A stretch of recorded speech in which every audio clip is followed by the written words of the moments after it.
This is the Blood Red podcast from the Liverpool Echo.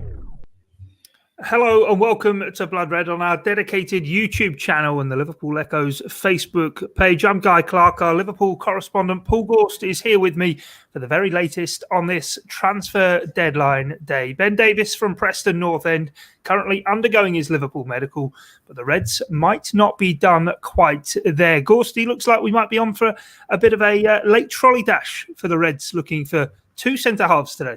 Certainly does, yeah. I've covered quite a fair few transfer deadline days now at the Echo. I think this might be me eighth or ninth one, and I think this one is probably going to be the busiest one that I've ever had. The only other one I can kind of think was similarly in terms of how busy we're going to be was maybe 2017, I think, when Oxlade-Chamberlain come in. But yeah, it's an interesting one. And to be honest, I mean, I think Liverpool supporters more often than not kind of sit back on deadline day with their feet up, looking at all the other madness that's involved, and I think a bit of them thinks, or a large part of them thinks, I'm glad this isn't us, I'm glad we've got our business done early and we're not dashing around like lunatics. But there's always that little part of them that might think, but I do wish we were involved and keeping our eyes peeled to see what happens. And for a change, Liverpool are in the thick of it, so it's going to be interesting for us and interesting for the fans, no question, and we'll see what happens at 11 p.m. tonight.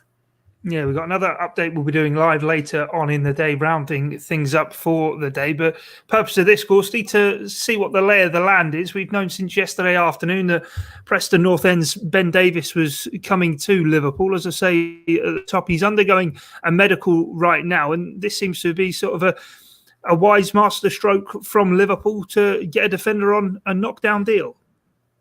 Yeah, well, you'll know more about him than I will, Guy. You know, obviously following Preston a little bit closely, but I was speaking to someone who's watched them a lot not too long ago, actually, and they were adamant that he's not a £2 million footballer, he's a £20 million footballer, and Liverpool have really taken advantage of this contract situation that he's had. It wasn't just Liverpool who were interested. Celtic thought that he had him. Neil Lennon said earlier this week that, managers are always guarded with kind of revealing the plans and the names and so on, but Neil Lennon was that convinced that he was happy to say, yeah, that it looks like he's going to be coming in before the end of the deadline. So Liverpool have stolen a march on them. They've stolen a march on Burnley and Sheffield United. And, look, if Liverpool are coming to Ben Davies and saying, come and play for the champions, then it's a no-brainer from his perspective. I would imagine he knows that he's going to be playing games between now and May, and he's got ample opportunities to kind of stake his case and show Jurgen Klopp that he is someone who will be considered once the big guns are back and fit. So fantastic move for him. I haven't seen a lot of him, I must admit, but seen a few things about him. And I was watching Stephen Warnock's analysis on Sky Sports News today, and he was very much showing him in a great light. And some of the passes that he plays from the back, he's someone who we've been told can kind of play on the front foot and push up and kind of defending in a way that Liverpool are used to, squeezing the pitch.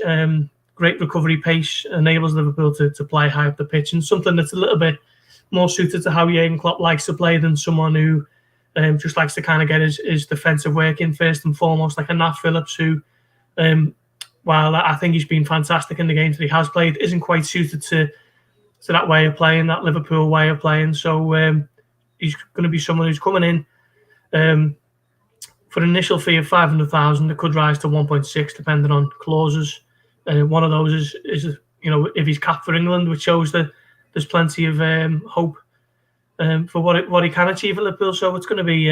I think it took a lot of people by surprise when the news came out yesterday.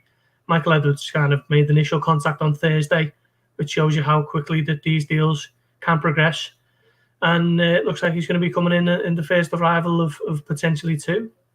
Yeah, as you say, I've seen a fair bit of him actually covering and watching Preston North End, and he's a left-footed defender, as you say. Distribution probably one of his main strengths, and very exciting to see actually how he does get on. So a number of Championship defenders step up in recent seasons, and hopefully he can be the next one and an option for Liverpool. Next name we've got on the list, Gorsty, is, I won't try and butcher his first name, but his surname Caleta-Car, Marseille centre-half. I know the Tactics lads on Analysing Anfield actually had a chat about him back in October. He's been at Salzburg, and that was the name this morning that everyone was suggesting was the second the other player that Liverpool were going to go for?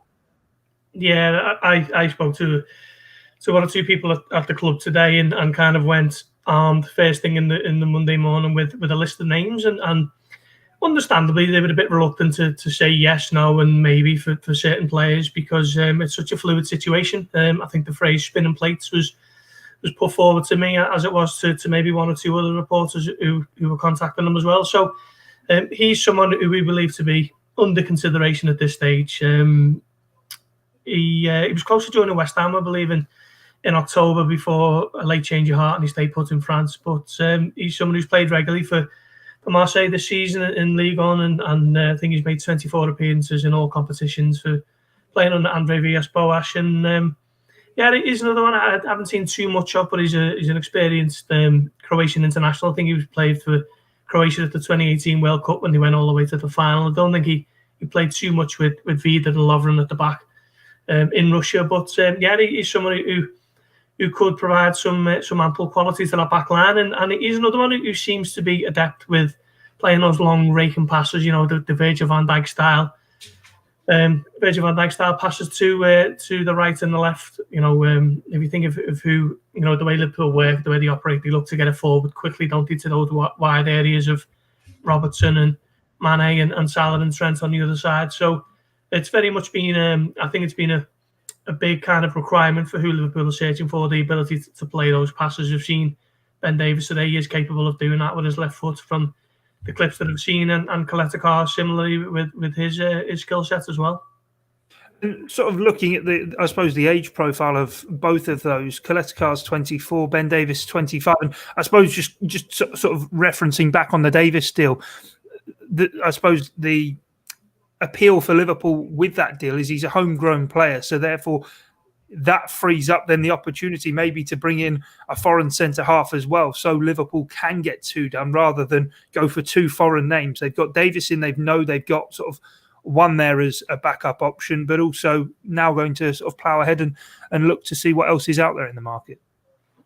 Yeah, definitely. I mean, I think by the looks of it and the sounds of it and the people who you're speaking to and whatever else, it does sound as though Liverpool have taken advantage of the situation with Ben Davies. He's only got 6 months left on his contract. He was on the brink of a move to Schalke, pre-contract agreements, and Liverpool have kind of come in and muscled them out the way and made full use of that situation. And fair play to them. That's how you play the game, isn't it? Liverpool aren't soft. They're always astute with pretty much every move that they make. And I think even if it doesn't quite work out for Ben Davies at Anfield, they're still looking at that with, say he signs a 3 or 4 year deal at Anfield, he's still going to be worth a hell of a lot more than the 1.6 million, which would be the absolute maximum that they're going to pay for him. So whether it works out or not, Liverpool will still be able to count this one as a successful deal. And all the things point to he could make a bit of a mark at Anfield. I think he's played a lot of games for someone of his age, around about 250 games, I think, for Preston. And that's a lot for someone who's only 25. And defenders get better with age, don't they? We know that. Certainly, it seems to be the case if you look across the defensive, some of the big names in defensive football in Europe, someone like Sergio Ramos, who's still one of the best on the continent, and he's in his mid-30s. So I think this will ultimately prove to be an astute move for Liverpool, and we'll see what happens on the continent front as well. Yeah, and albeit not played Premier League level football, he's obviously, as I say, a domestic player. Won't take too much settling in, moving from Preston down to Liverpool, and that might help out with the third and final option we've got to talk about. 20-year-old Ozan Kabak of Schalke. People getting very excited about this one. As I say, he is only 20 years old, so point you were making there about defenders improving with age, this would be one for Liverpool, I suppose, for them now, but also one with very much an eye on maybe succeeding, being the heir to the likes of Virgil van Dijk at the heart of the defence.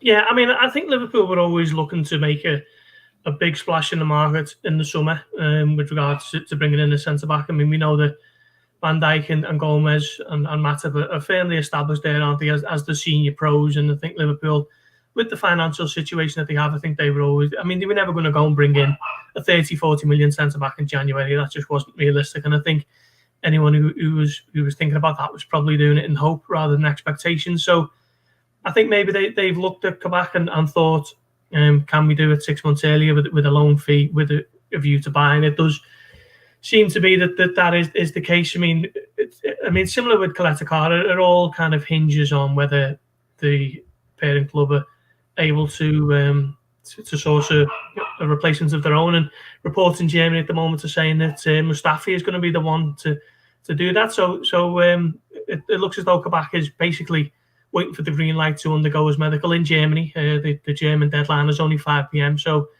this one is going to go right to the wire as we're recording this, and it's exciting, isn't it? It's been a long time since Liverpool have been in the thick of the action on deadline day, and while it's not always the most prudent from a football standpoint and from a business point of view, needs must at the moment for Liverpool with the centre back issues that they've got, particularly with the two that have flagged up this week with Matip and Fabinho, and we shall see what happens. But watch this space would be my advice at the moment.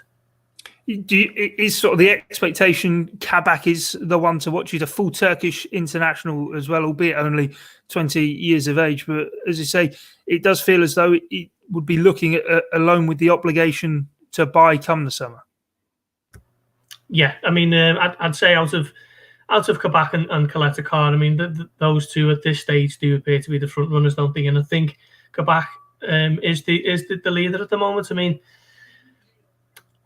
it's so they look to get him on loan. I think one of the issues might centre around maybe an obligation to buy him, whether Liverpool can happily agree to X fee in the summer. You know, will it be 30 million euros or whatever it may be? I think that might be something that Liverpool would have to carefully weigh up and consider. But there's no doubt in my mind that they were looking at bringing in a significant arrival, sizable fee in the summer. So if he does tick all the boxes, then perhaps Liverpool might think, why not? Why wouldn't it be Ozan Kabak? As you say, Guy, he's only 20 years of age. You know, he's got another 10 years minimum at the top as a centre-back and room to grow and improve. So he could be the one that fits all the requirements at this stage. They've left it late, but I suppose it again underlines sort of the dedication, commitment that goes into this scouting from Liverpool, that maybe Caleta-Car's not been able to happen, but very quickly a fluid and flexible situation, as you say, able to switch targets and ensure that they aren't left red-faced, and they are finally able to get centre-halves in after, a month of talking about it. Yeah, well, Liverpool tend to work 2 transfer windows ahead, which is a year ahead. So people who they're looking at now would be, or rather say they were looking at last summer, would be earmarked for next summer, and perhaps that's where the Kabak links came in July, I think it was initially.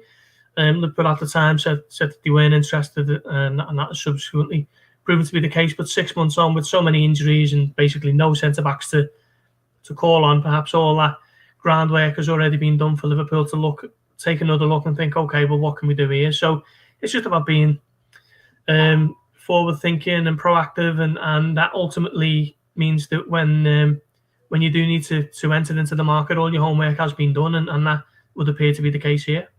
Certainly a deadline day splurge in the offing then for Jurgen Klopp and Michael Edwards, Ben Davies and maybe Ozan Kabak, the two defenders likely to arrive at Anfield before the day is out. Stick with us here across the Liverpool Echo. Check out the live transfer blog throughout the course of the day.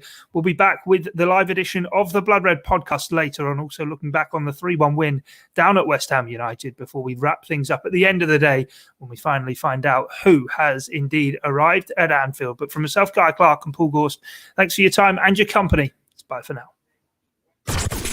This is the Blood Red podcast from the Liverpool Echo.